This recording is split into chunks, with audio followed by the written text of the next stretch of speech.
Marami sa atin ang nagtataka kung paano nga ba natin makakamtan ang kapayapaan.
Gamit ang kalayaan. Pangatlo ay ang legal cooperation o ang pagbibigay ng serbisyong legal o tulong at payo kung paano tamang maipatutupad ang LCAC. Pinamumunuan ng Department of Justice o DOJ kasama ng lokal na pamahalaan at ahensya ng gobyerno, maisasaayos ang implementation ng LCAC sa legal na paraan. Pang-apat ay ang Strategic Communication o ang pangunguna ng Presidential Communications Operations Office o PCOO o mas kilala bilang Philippine Information Agency sa pagpapalaganap ng tamang impormasyon sa ilalim ng LCAC. Kabilang na rin ang epektibong pamamaraan ng komunikasyon tungkol sa panukalang batas at kampanya ng gobyerno sa ilalim ng LCAC.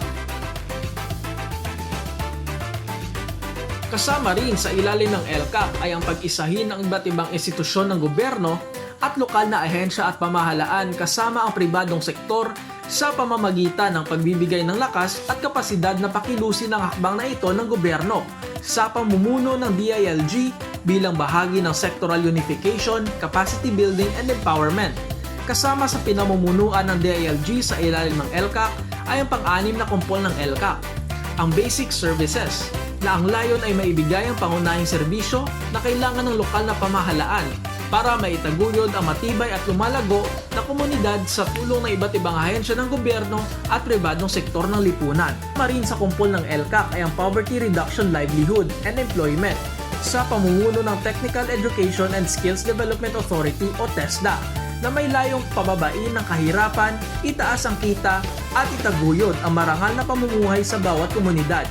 At bilang tugon sa pagtaas na pamumuhay ng komunidad ay ang pagtataguyod ng matibay at ligtas na proyekto ng gobyerno sa ilalim ng Infrastructure Research Management IRM na kumpol sa ilalim ng LCAC sa pamumuno ng DPWH at lokal na ahensya at pamahalaan pati na ang pribadong sektor. Pero Mayor, paano natin makakamit ang kalayaan sa ilalim ng LCAC?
Kapayapaan ay para sa lahat.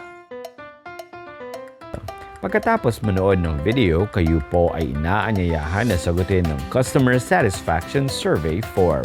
Maraming salamat!